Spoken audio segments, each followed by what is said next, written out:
আচ্ছা কেস 1 এ ছিল হচ্ছে যদি আমার কারেন্ট সোর্সটা যদি একটা সিঙ্গেল মেশের ভিতর থাকে তাহলে ওই সিঙ্গেল মেশের কারেন্টটাই হবে ওই মেশ কারেন্ট। ওকে, কারেন্টের ডিরেকশন যদি উল্টা থাকে আমি যদি অন্য দিকে দিয়ে দেই তাহলে মাইনাস হবে, আর একই দিকে দিলে প্লাস হবে। ওকে, সো এই কেসের জন্য আমার ম্যাথটা সলভ করা খুবই সোজা।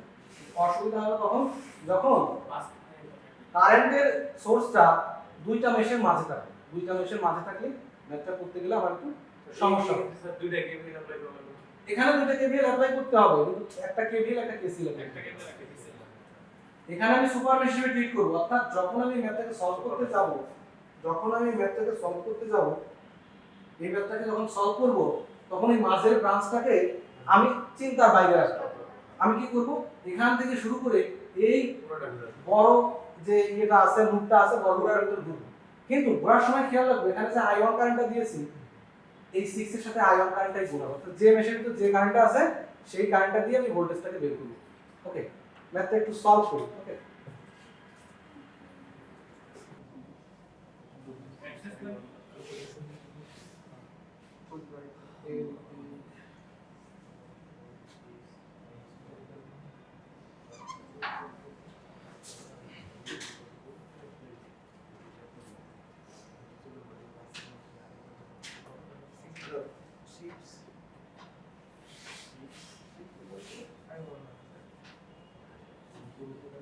আমি শুধু ইকুয়েশনগুলো লিখে দিব, বাকিটা সলভ করতে হবে।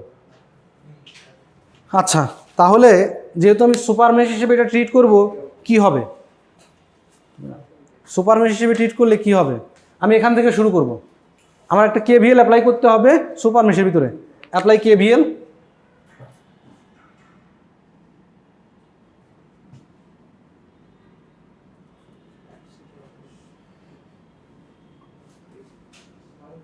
সুপার মেশে যদি আমি কেভিএল অ্যাপ্লাই করি কি হবে বলো? আমি এখান থেকে শুরু করব, ধরো এখান থেকে শুরু করব।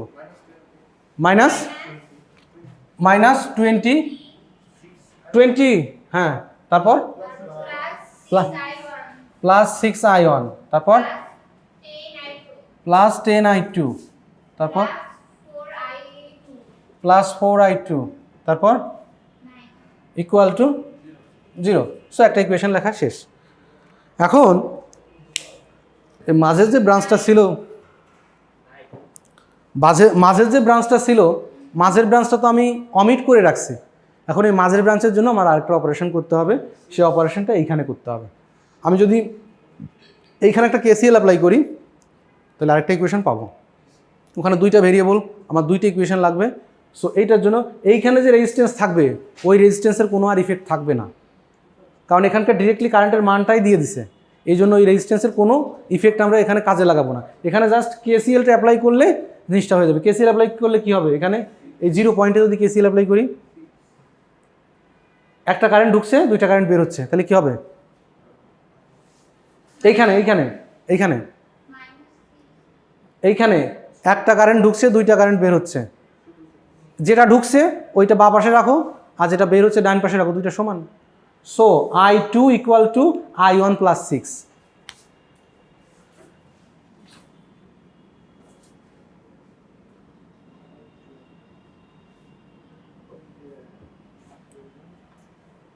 এখানে যদি কেসিএল অ্যাপ্লাই করি, এই কারেন্টটা ঢুকছে আর এই দুটো কারেন্ট বের হয়ে যাচ্ছে। So I2 equal to 6 plus I1, এটাকে লেখা যায় I1 minus I2 equal to minus 6। হ্যাঁ, এইখানে আমি কেসিএল অ্যাপ্লাই করবো। এখন এই যে মাঝের ব্রাঞ্চটা, আমি দুইটা মেশের মাঝে যে কারেন্ট সোর্সটা ছিল সেই কারেন্ট সোর্সটাকে তো আমি কল্পনা থেকে বাদ দিয়ে দিছিলাম, যে এখন নাই। আমি এখন সুপার মেশ হিসেবে প্রথম ইকুয়েশনটা লিখে ফেলছি। এখন এই ব্রাঞ্চটাকে কল্পনায় আনবো। কল্পনায় এনে এই যে 6 অ্যাম্পিয়ার কারেন্ট, এই 6 অ্যাম্পিয়ার কারেন্ট কোথা দিয়ে বের হচ্ছে? এই ও পয়েন্ট দিয়ে বের হচ্ছে। সো এই পয়েন্টে যদি এখন একটা কেসিএল অ্যাপ্লাই করি, আরেকটা ইকুয়েশন পাবো। এইখানে দেখেন এই কারেন্টটা এখানে এই ও পয়েন্টে ঢুকতেছে, অর্থাৎ একটা নোড এই ও নোডে ঢুকতেছে, আর এই 6 অ্যাম্পিয়ার কারেন্ট ও নোড থেকে বের হয়ে যাচ্ছে। এই I1 কারেন্ট ও নোড থেকে বের হয়ে যাচ্ছে। সো কেসিএল বলতেছে যে পরিমাণ কারেন্ট ঢুকবে ঠিক একই পরিমাণ কারেন্ট বের হয়ে যাবে। এই জন্য I2 equal to I1 plus 6। I1 + 6, আমি সেই কথা লিখছি I2 = I1 + 6। এই দুইটা ইকুয়েশন সলভ করলেই ম্যাথটা সলভ হয়ে যাবে। কঠিন জিনিস? খুবই সহজ জিনিস। খালি সুপার মেশের ক্ষেত্রে মনে রাখতে হবে যে স্পেশাল ট্রিট করতে হবে, টোটাল লুপটাকে একটা KVL অ্যাপ্লাই করলেই হবে।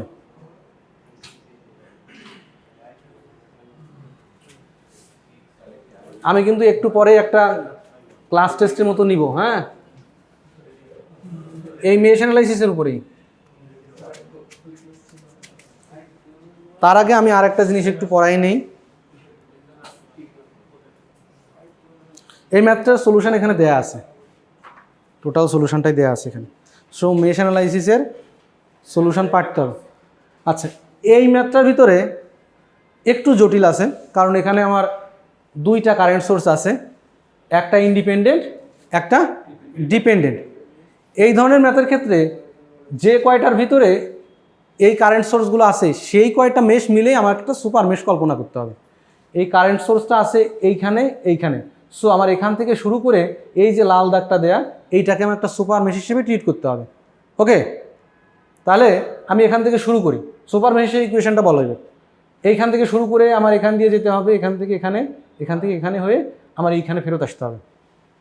এখানে তিনটা ইকুয়েশন আসবে আমি বলে রাখি, কারণ এই কারেন্ট সোর্সের জন্য একটা ইকুয়েশন, এই কারেন্ট সোর্সের জন্য একটা ইকুয়েশন, আর টোটাল যে সুপার মেশটা আছে তার জন্য একটা ইকুয়েশন আসবে।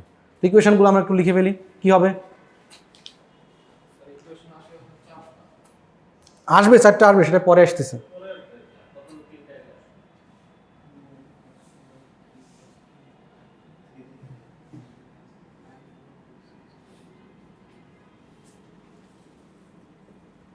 সুপার মেশে KVL অ্যাপ্লাই করবো। ওকে, এই পি পয়েন্ট থেকে শুরু করি, পি পয়েন্ট থেকে শুরু করি। তাহলে এখান থেকে শুরু করে আমি উপরের দিকে যাই, কি হবে প্রথমে? এখানকার রেজিস্ট্যান্স, এখানকার কারেন্ট, এখানকার রেজিস্ট্যান্স কত?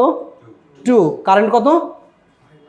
I1, তাহলে 2I1 plus 4I3 plus 8I3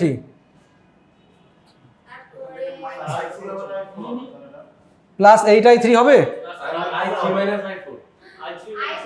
এটা তো মাঝে আছে, সো নেট কারেন্ট কত হবে? এখানকার নেট কারেন্ট হবে I3 - I4। এটা লিখলেই কিন্তু ভুল হয়ে যাবে, একটা লিখলেই কিন্তু ভুল হয়ে যাবে। প্লাস ওই 6টা যে বাদ আছে, 6I2 প্লাস 6I2 = 0।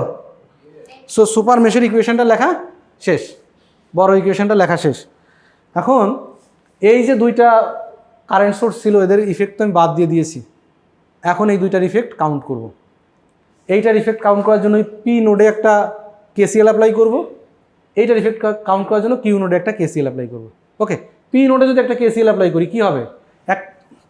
একটা কারেন্ট ঢুকছে, দুইটা বের হচ্ছে, তাহলে এখানে লিখি অ্যাপ্লাই KCL অ্যাট পি। তাহলে কি হবে? I2 = I1 + 5 হয়ে গেল। I2 = I1 + 5। এইখানে একটা KCL অ্যাপ্লাই করব।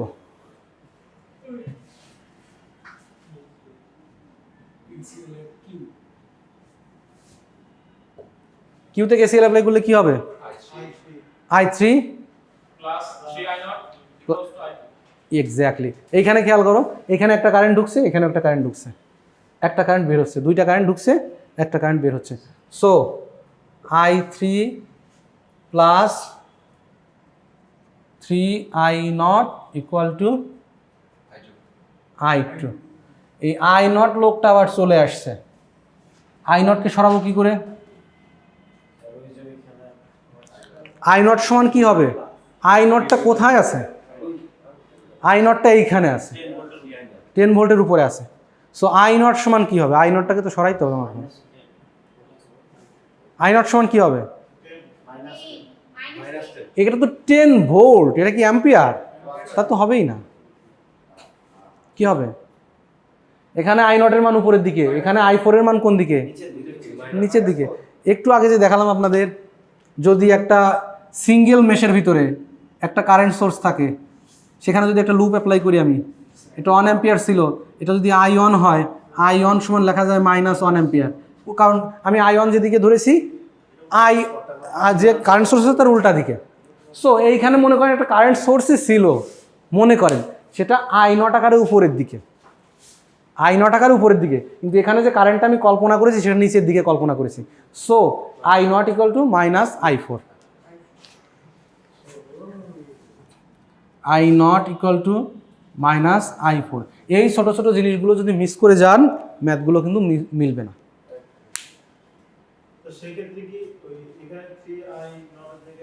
হ্যাঁ, এই যে 3I0 আছে ওইখানে -I4টা বসিয়ে দিব, কারণ I0 থাকলে তো আমি ম্যাথ সলভ করতে পারবো না।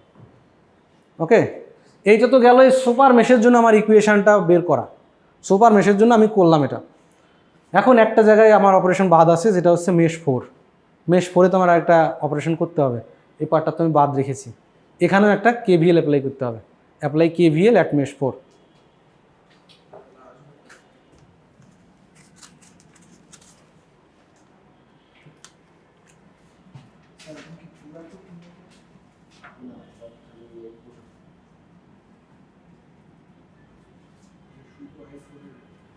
মেশ 4-এ KVL অ্যাপ্লাই করি। ওকে, মেশ 4-এ KVL অ্যাপ্লাই করলে কি হবে?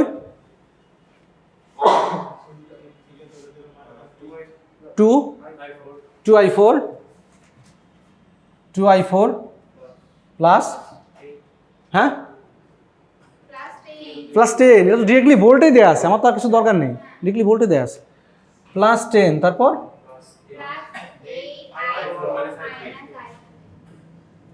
I4 - I3 = 0। সো 4টা ইকুয়েশন আমার হয়ে গেছে, 4টা লুপই ছিল, 4টা মেশই ছিল। সো এই ম্যাথটা এখন 4টা ইকুয়েশন সাইমেলটেনিয়াসলি সলভ করি আমি, তাহলে এটা বের হয়ে যাবে।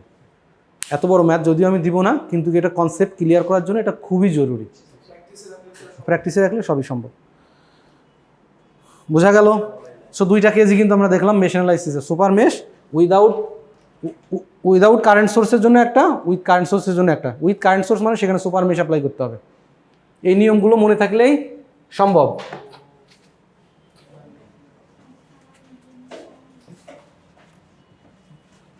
আজকে আরেকটু যেটুকু পড়াবো নতুন একটা টপিক, এইটা পড়িয়ে আর মিডের আগে আমরা নতুন কিছু পড়বো না।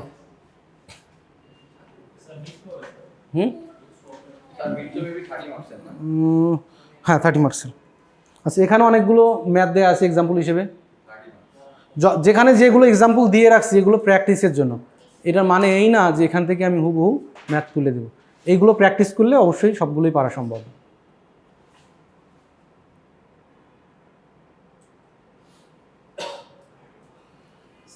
হ্যাঁ হ্যাঁ, সব কটার উপরে হবে।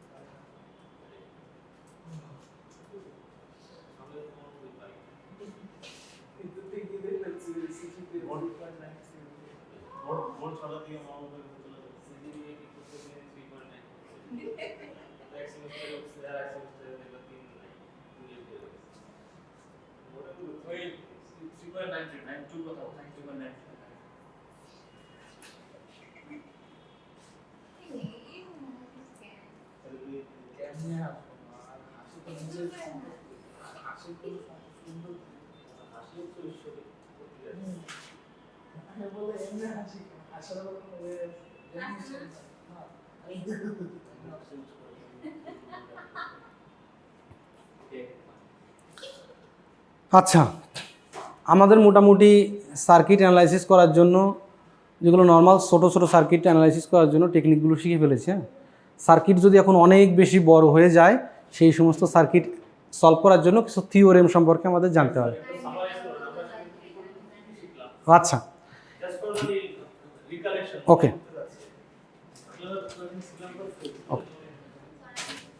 আমরা যা শিখেছি তা একটু বলি।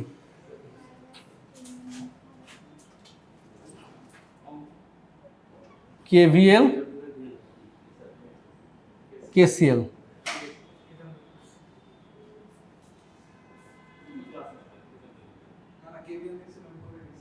ইকুইভ্যালেন্ট সার্কিট,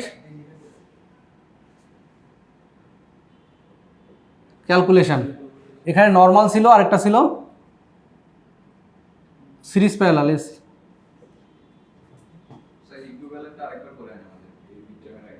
সিরিজ প্যারালাল, আরেকটা ছিল হচ্ছে Y delta.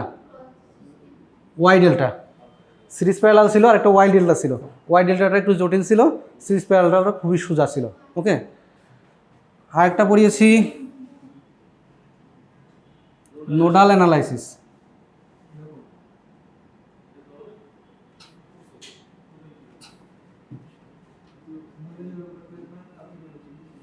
Without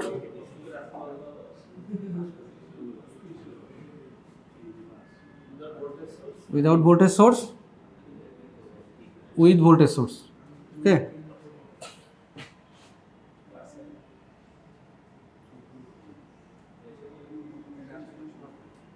mesh analysis,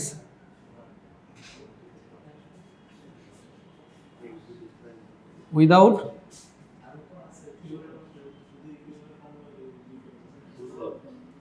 current source, with current source. আর প্রথমের দিকে আমি কয়েকটা টপিক পড়িয়েছিলাম, মানে সেগুলো সূত্র হিসেবে জাস্ট। ভোল্টেজ ডিভিশন, আরও ছিল কারেন্ট ডিভিশন।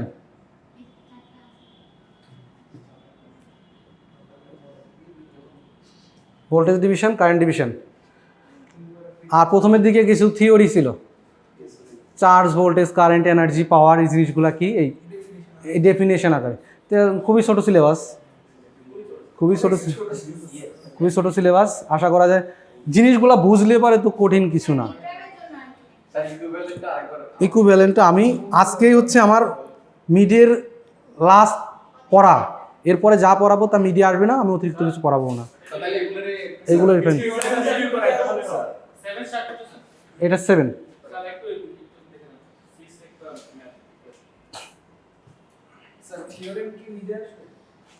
থিওরেম মিডে থাকবে না।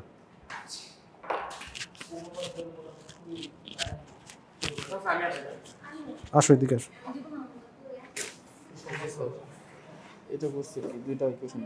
আচ্ছা, এখানে -10 প্লাস 4i1 2ix, ঠিক আছে, 6i1 -i2, ঠিক আছে।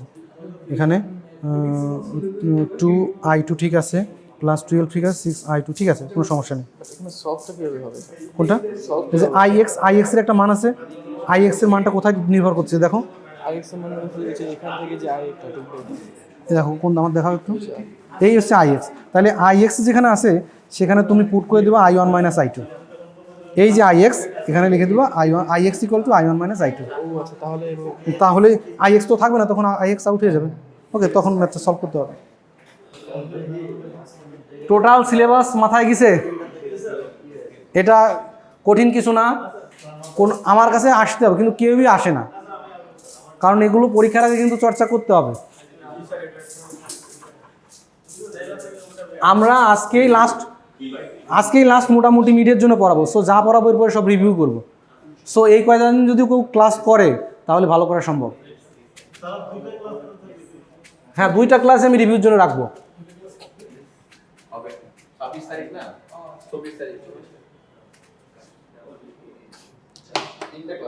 আচ্ছা, থিওরেমটা জানা সার্কিট থিওরেম কেন জানবো? কারণ এই নোডাল অ্যানালাইসিস, মেশ অ্যানালাইসিস দিয়ে সার্কিট সলভ করা যায়, কোনো সমস্যা নাই। কিন্তু সার্কিট যখন বেশি বড় হয়ে যায় তখন সার্কিট সলভ করার জন্য স্পেশাল কিছু টেকনিকের প্রয়োজন হয়। সেই টেকনিকগুলো এই চ্যাপ্টারে শেখানো হবে। সার্কিট থিওরেম, এই সার্কিট থিওরেমের ভিতরে নর্টন থিওরেম আছে, থেভেনিন থিওরেম আছে, ম্যাক্সিমাম পাওয়ার ট্রান্সফার থিওরেম আছে। এই জিনিসগুলো এখানে পড়ানো হবে। এখানে আমি লাল দিয়ে যেগুলো দেখাচ্ছি সেগুলো বিশেষ জিনিস এখানে পড়ানো হবে। হ্যাঁ, থেভেনিন, নর্টন থিওরেম আর অ্যাপ্লিকেশন অফ লিনিয়ার সার্কিট। এখানে লিনিয়ার সার্কিটের একটা যা কিছু আসবে এই লিনিয়ার সার্কিটের উপরে অপারেশনগুলো আমরা করব। লিনিয়ার সার্কিট বলতে আমরা কি বোঝাচ্ছি? সমান্তরাল বলতে কি? লিনিয়ার সার্কিট বলতে কি? লিনিয়ার সার্কিট আমরা কীভাবে বুঝবো? না, সেটা তো ইউনিলেটারাল আর বাইলেটারালের ভিতরে চলে গেলেন। হ্যাঁ, লিনিয়ার মানে হচ্ছে আমি ইনপুটে যে ইফেক্টটা দিব তার কোয়াসটা আউটপুটে সেমভাবেই থাকবে। যদি ইনপুটে 1 দেওয়ার ফলে আউটপুটে 2 হবে এমন চিন্তা করি আমি, তাহলে ইনপুটে 2 দিলে আউটপুটে 4 হবে। অথবা ইনপুটে 1 দিলে আউটপুটে যদি 1 যায় তাহলে এটা লিনিয়ার, ইনপুটে 2 দিলে আউটপুটে যদি 2 যায় তাহলে এটা লিনিয়ার। বুঝছেন? সমান হিসেবে থাকবে, মানে আমি সমান হিসেবে স্কেলিং হিসেবে 1 দিলে যদি 4 যায়, 2 দিলে যদি 8 যায়, এটাও কিন্তু লিনিয়ার। পার্থক্যটা সবসময় সমান থাকবে, পার্থক্যটা সবসময় সেম থাকবে। মানে গ্রাফটা যদি আমি আঁকি, ওহমস ল দিয়ে যদি একটা কারেন্ট এবং ভোল্টেজের ইকুয়েশন আমি গ্রাফটা দেখাতে চাই, এটা যদি আই হয়, এটা যদি ভি হয়, তাহলে লিনিয়ার হলে এটা সোজা স্ট্রেট লাইন।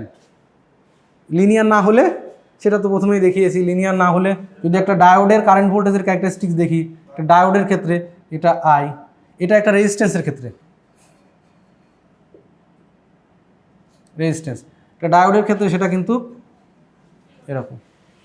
সো এটা লিনিয়ার না, নন লিনিয়ার। আমরা এখানে যতগুলো দেখবো লিনিয়ার সার্কিটের উপরই অপারেশনটা করব। সো রেজিস্ট্যান্স থাকবে এখানে মাস্ট। আচ্ছা, লিনিয়ারিটি বোঝার জন্য 2টা প্রপার্টি আছে, একটা হচ্ছে স্কেলিং প্রপার্টি আর একটা হচ্ছে অ্যাডিটিভ প্রপার্টি। যদি স্কেলিং প্রপার্টি এবং অ্যাডিটিভ প্রপার্টি সেম দেখায় তাহলে সেটা লিনিয়ার সার্কিট। জিনিসটা একটু বোঝাই।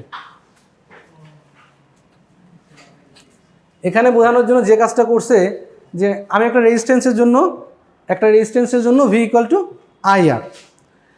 এখন অর্থাৎ আমি ইনপুট হিসেবে যদি কোথাও কারেন্ট দেই ইনপুট হিসেবে, মনে করেন আই প্রপোর্শনাল টু ভি বা ভি প্রপোর্শনাল টু আই, ধরেন একটা কিছু, ওকে। এখন এই ভিকে যদি কে দিয়ে গুণ করি তাহলে আউটপুটেও কে দিয়ে গুণ হয়ে যাবে। এটা হচ্ছে স্কেলিং প্রপার্টি, অর্থাৎ যা দিয়ে গুণ করব আউটপুট ঠিক তাই দিয়েই গুণ হয়ে যাবে।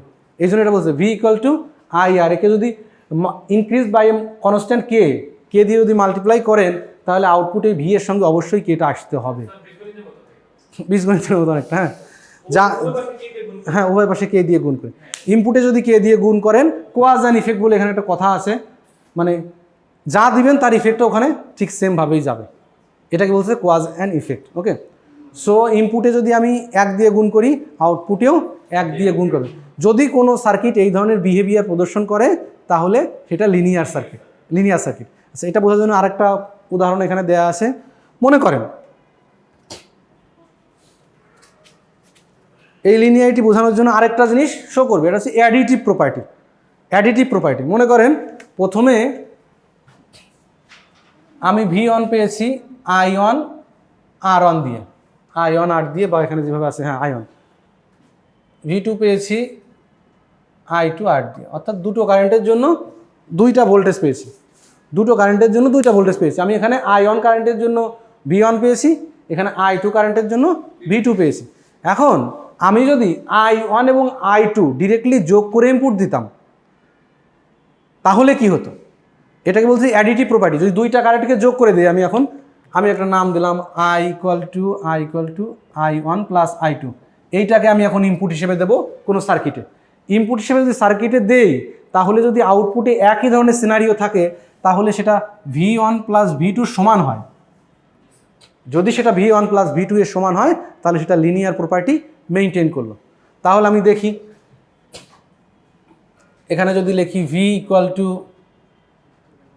I1 plus I2 into R, so I1 R into I2 R, so I1 R এর মান হচ্ছে V1 প্লাস V2। ইন্ডিভিজুয়ালি দিলে যা আসবে, দুটো যোগ করে দিলেও দুটো যোগফল সমান থাকবে। সো অ্যাডিটিভ প্রপার্টিও যদি কোনো সার্কিট মেনটেন করে সেটা হচ্ছে আমার লিনিয়ার সার্কিট। স্কেলিং প্রপার্টিতে যা দিয়ে গুণ করব তাই আউটপুটে যাবে, আর দুটো যোগ করেও যদি ইনপুটে দেই আউটপুটে দুটো যোগফল হিসেবেই যাবে। সো এই গুণ যা মেনটেন করবে সেটা হচ্ছে লিনিয়ার সার্কিট। এখানে একটা জিনিস দেখানো হয়েছে, যদি আমি এই প্রপার্টিটা পাওয়ারের ক্ষেত্রে অ্যাপ্লাই করি তাহলে এটা সত্য না। পাওয়ারের ক্ষেত্রে ইকুয়েশনটা কি? P equal to I square R অথবা V স্কোয়ার বাই R। পাওয়ার কিন্তু এই লিনিয়ারিটি প্রপার্টি আর মানবে না। পাওয়ার কিন্তু এই লিনিয়ারিটি প্রপার্টি মানবে না, কারণ ইনপুটে যদি 2 ভোল্ট দেই আউটপুটে কিন্তু 4 ভোল্ট হয়ে যাবে, মানে কার্ভটা আর স্মুথ থাকবে না, ডিফারেন্সটা আর স্মুথ থাকবে না, লিনিয়ার হবে না। এইটা আমি কারেন্ট এবং ভোল্টেজের জন্য এই জিনিসটা আমি মানে ওহমস ল আমি এটা ঠিক আছে, কিন্তু পাওয়ারের ক্ষেত্রে এই জিনিসটা আর সত্য নাই। এই জন্য এখানে দেখানো হচ্ছে যে পাওয়ারের ক্ষেত্রে কিন্তু লিনিয়ারিটি প্রপার্টি মেনটেন হবে না। সো পাওয়ারের ক্ষেত্রে এই ধরনের অ্যাপ্লিকেশন আমি করতে যাব না যে লিনিয়ারিটি মেনটেন হচ্ছে, কিন্তু আমি জানি লিনিয়ার মেনটেন হবে না। ওকে, এটা এখানে ডিটেইলে লেখা আছে, ঠিক আছে। এখন এখানে একটা ম্যাথ আছে, আগের ম্যাথগুলোর মতোই আমি প্রমাণ করে দেখাতে চাচ্ছি যে ইনপুটে যা দিলে আউটপুটে সেই ইফেক্টে আসে কি না, তাই ম্যাথের মাধ্যমে দেখানো যাবে। ওকে, প্রথমে দেখা যাচ্ছে যদি ইনপুটে VS = 12 ভোল্ট দেই এবং VS = 24 ভোল্ট দেই, তার ইফেক্টটা আউটপুটে কেমনভাবে যাবে আঁকেন। এটা করলে পরেও KVL KCL কাজে লাগবে। ওকে, আমি একবার সার্কিটে সলভ করব VS = 12 ভোল্ট দিয়ে, আর একবার সলভ করব VS = 24 ভোল্ট দিয়ে, তাহলে কারেন্টের ডিফারেন্সটা কী হয় সেটা দেখতে যাচ্ছি। অর্থাৎ এই I0 কারেন্টের পরিবর্তনটা কেমন হবে। ইনপুটে যখন এই VS-টা যখন 12 ভোল্ট দিব I0 কত হবে, VS-টা যখন 24 ভোল্ট দিব I0-টা কেমন হবে। ইনপুটটা ডাবল করে দিলে I0 যদি ডাবল হয় তাহলে সার্কিটটা লিনিয়ারিটি প্রপার্টি মেনটেন করলো। এই ম্যাথটা সলভ করেন।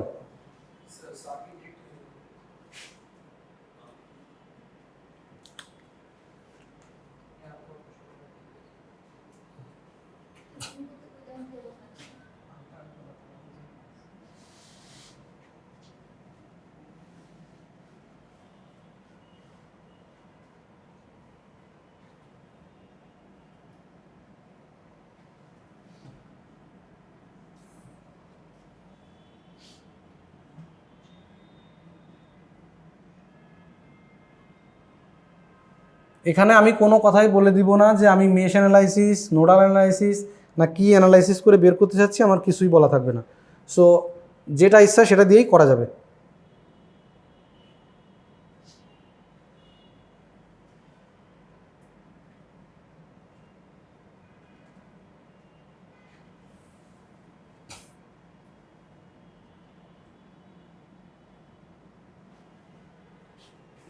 ইনপুটে একবার হচ্ছে 12 ভোল্ট আরেকবার হচ্ছে 24 ভোল্ট।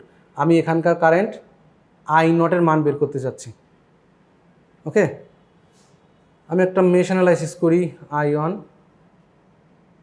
I2 করো। মেশ অ্যানালাইসিস করতে হবে। এই VS-এর মান হচ্ছে 12 ভোল্ট।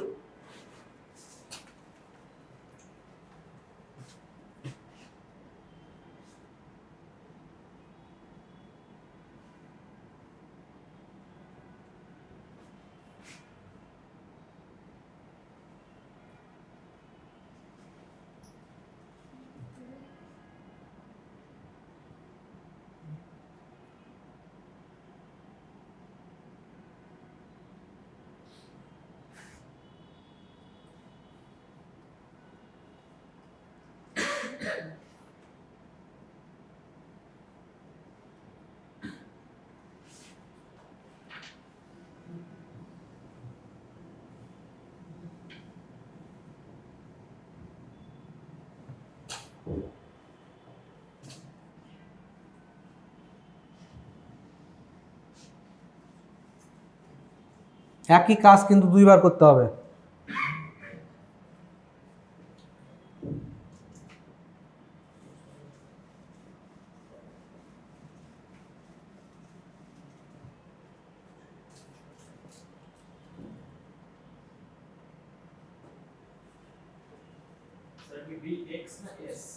এটা VX, এটা VS।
আসছে?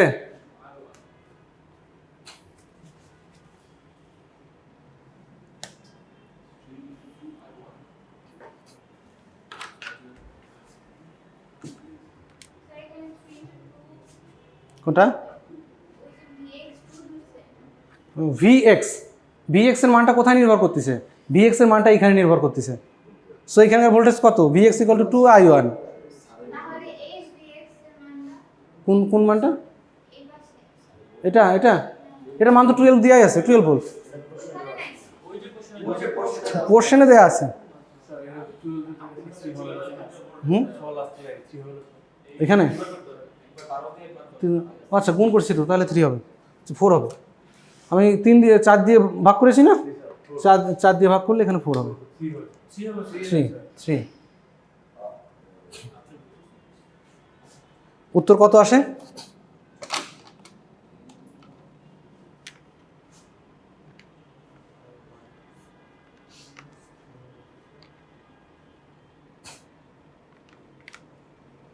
ফ্র্যাকশন আসবে।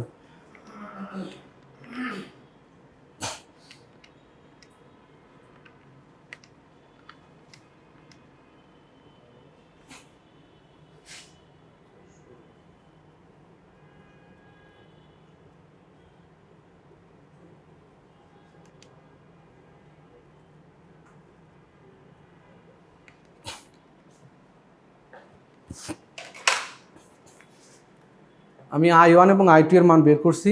i2 এর মান হবে i0 এর মানের সমান, এটা তো বোঝা গেছে। i0 equal to i2, i0 equal to i2, কারণ এই কারেন্টটা নিচের দিকে আসতেছে, এই কারেন্টটাও আমি ধরছি নিচের দিকেই। So i0 equal to i2। So i2 এর মান যা বের হবে তাই হচ্ছে i0। আমি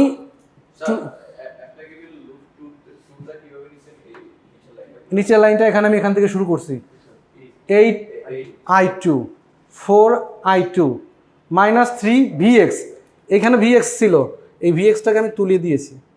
vx সমান 2i1, vx সমান 2i1, vx সমান 2i1, নেগেটিভ দিয়ে ঢুকছে, সো 3 ইন্টু 2i1, তারপর হচ্ছে নেগেটিভ দিয়ে ঢুকছে -12, এখানে 4i2 minus i1 equal to 0।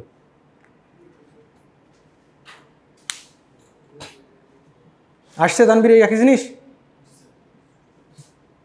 So আমি 12 ভোল্টের জন্য এটা একটা বের করলাম। এবার যদি আমি 24 ভোল্টের জন্য বের করব, যদি এই 3টা 6 হয়ে যায় তাহলে কথা সত্য। ওকে, আমি এখন ভোল্টেজ দ্বিগুণ করলে যদি এই কারেন্টের মানটা দ্বিগুণ হয় তাহলে সেটা লিনিয়ারিটি প্রপার্টি মেনটেন করলো।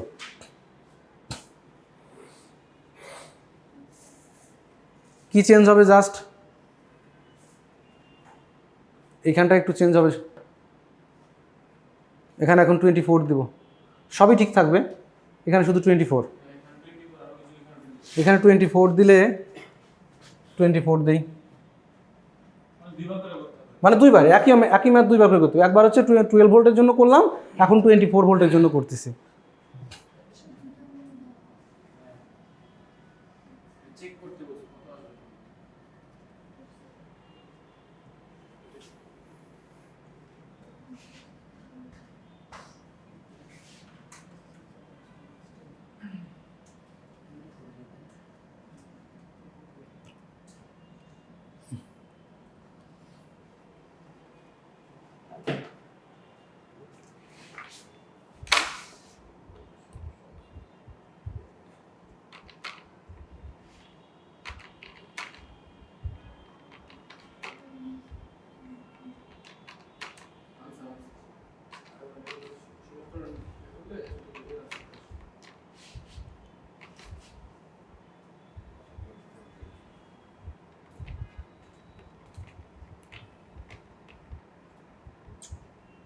এটা মিলতেছে না কেন?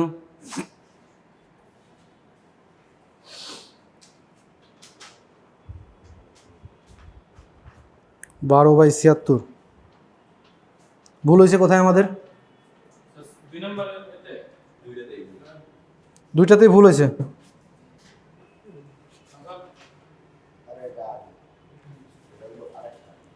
লুপ 1-এ কেভিএল অ্যাপ্লাই করলে কি হচ্ছে? স্যার এখানে তো ভুল করছেন একটা কোনখানে? ওয়াজার 24 এর দ্বিতীয়বারের জন্য দ্বিতীয়বারের জন্য 24 হবে। Sajed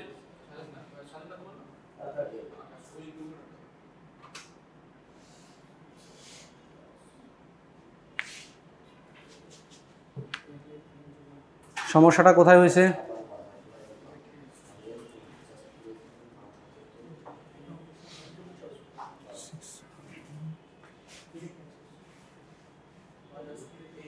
two I two epsilon plus two eight two four two two x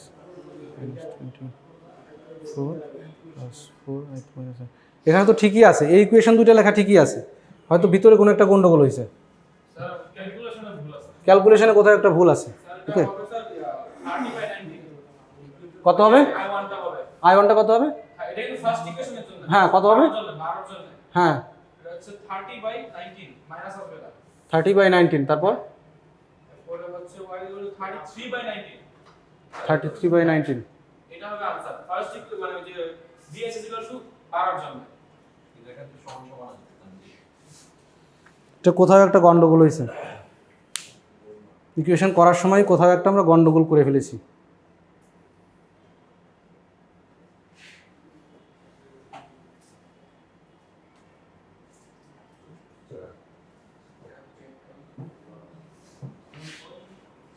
ইকুয়েশনটা লেখা ঠিক আছে, কিন্তু ক্যালকুলেশনে কোথায় একটা গন্ডগোল করছি।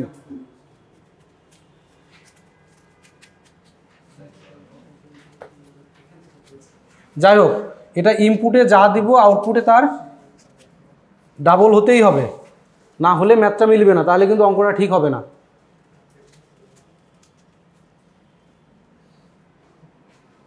এখানে 12 ভোল্ট দিলে যা হবে, এখানে যদি 1 অ্যাম্পিয়ার হয় 12 ভোল্ট দিলে এখানে 2 অ্যাম্পিয়ার আসতে হবে। তা যদি ম্যাথে না মিলে তাহলে ম্যাথে কোথাও ভুল আছে। ওকে, যা হবে তার ডাবল হবে। ম্যাথটা আমরা মিলাইতে পারলাম না, ইনশাল্লাহ মিলাবো, সমস্যা নেই। কোথায় প্রবলেম আছে আমরা খুঁজে বের করব। এটা গেল লিনিয়ারিটি প্রপার্টি।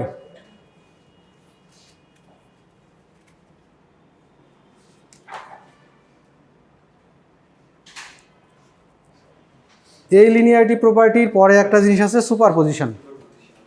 সুপারপজিশন মানে বোঝাচ্ছি, সার্কিটে যদি 2 বা 2 এর অধিক কোনো ইন্ডিপেন্ডেন্ট বা ডিপেন্ডেন্ট সোর্স থাকে, তাহলে লিনিয়ারিটি প্রপার্টি চেক করার জন্য একটা নিয়ম আছে, সেটা আমাদের শিখতে। বেশি হয়ে যাচ্ছে, 2 ঘন্টা পার হয়ে গেছে। আচ্ছা, এই সুপারপজিশন করে আমরা ছেড়ে দিব। আচ্ছা, জিনিসটা আমি একটু বুঝাই দেই, যেহেতু মিডিয়া থাকবে না, কিন্তু জিনিসটা কীভাবে করবো সেটা আমরা একটু দেখি। ওকে, এই সুপারপজিশন অ্যাপ্লাই করার জন্য আমার একটা জিনিস মনে রাখতে হবে, আমরা 2টা যদি সোর্স থাকে তাহলে অ্যাট এ টাইম একটা সোর্স নিয়ে কাজ করব, বা 10টা সোর্স থাকলে অ্যাট এ টাইম একটা সোর্স নিয়ে কাজ করব। তার মানে একই সার্কিট 10 বার রাখতে হবে আমাকে। মানে একটা সার্কিট নিব, একটা সোর্স থাকবে, বাকি সবগুলো 0। ওইটা হয়ে যাওয়ার পরে আবার একটা থাকবে, বাকি সবগুলো 0। এরকম করে 10টা বের করার পরে 10টাকে যোগ করে দেখব ঠিক আছে কিনা। এই সার্কিটগুলো না, এত বড় কিছু দিব না, কিন্তু এটা লিনিয়ারিটি চেক করার জন্য এটা করা হয়। ওকে, ঠিক আছে, সমস্যা নেই। এইটা এখানে একটা জিনিস দেখাই দিই, আমি এটা পুরাপুরি করছি না, জাস্ট দেখানোর চেষ্টা করছি। আচ্ছা, যদি এটা করতে হয়, যদি ইন্ডিপেন্ডেন্ট ভোল্টেজ সোর্স থাকে, তাকে যদি 0 করতে হয় তাহলে তাকে শর্ট করে দিতে হবে। সো ভোল্টেজ সোর্স থাকলে সেটা শর্ট, আর যদি কারেন্ট সোর্স থাকে সেটা ওপেন, আর যদি ডিপেন্ডেন্ট কোনো সোর্স থাকে তাহলে যেরকম আছে সেরকমই রেখে দিতে হবে। সুপারপজিশন করার সময় এই 3টা জিনিস মাথায় রাখতে হবে, যে যদি ভোল্টেজ সোর্স থাকে তাকে শর্ট করে দিতে হবে, আর যদি কারেন্ট সোর্স থাকে তাকে ওপেন করে দিতে হবে। ওকে, এই জিনিসটা মাথায় থাকলেই হবে। আরও আরেকটা জিনিস, যদি ডিপেন্ডেন্ট সোর্স থাকে, অন্য কোথাও ডিপেন্ড করছে, তাহলে সেটাকে যেভাবে আছে সেভাবেই রেখে দিতে হবে। আমরা একটা এক্সাম্পল দেখলেই বুঝতে পারবো। হ্যাঁ, ছেড়ে দিচ্ছি, সমস্যা নেই। আচ্ছা, এই ধরনের একটা সার্কিট আমি বলতেছি এইখানকার ভোল্টেজটা এইটার জন্যও কিছু ভোল্টেজ হবে, এটার জন্য এখানে কিছু ভোল্টেজ আসবে। ওকে, সো এই সোর্সের ইফেক্ট এইটার উপরে কতটুকু আছে এবং এই সোর্সের ইফেক্ট এইটার উপর কতটুকু আছে সেটা আমাদের খুঁজে বের করতে হবে। খুঁজে বের করার জন্য প্রথমে কি কাজ করব, এই সোর্সটাকে বাদ দিয়ে এই সার্কিটকে সলভ করব, তাহলে একটা ভি পাবো। তারপরে এইটাকে বাদ দিয়ে এইটার জন্য একটা সলভ করব, তাহলে আরেকটা ভি পাবো। দুইটা ভি যোগ করলে টোটাল ভিটা হবে। এই জিনিসটাই করতে যাচ্ছি আমি। আর এই জিনিসটা করার জন্য এখানে একটা উদাহরণ হিসেবে দেওয়া হয়েছে। প্রথমের ক্ষেত্রে আমি কি করছি, এই 6 ভোল্টের ইফেক্টটা প্রথমে কাউন্ট করব। তার মানে এই কারেন্ট সোর্স বাদ, কারেন্ট সোর্স কীভাবে বাদ দেবো এইখানে দেখানো আছে। বাদ দিতে গেলে ওপেন সার্কিট দেখা যাচ্ছে না, এই যে এটা ওপেন সার্কিট। ওকে, কারেন্ট সোর্স বাদ মানে ওপেন সার্কিট। এখানে আমি ভোল্টেজটা বের করব, ভোল্টেজ ডিভিশন রুল দিয়ে ভোল্টেজ বের করতে পারবো। ওকে, এখন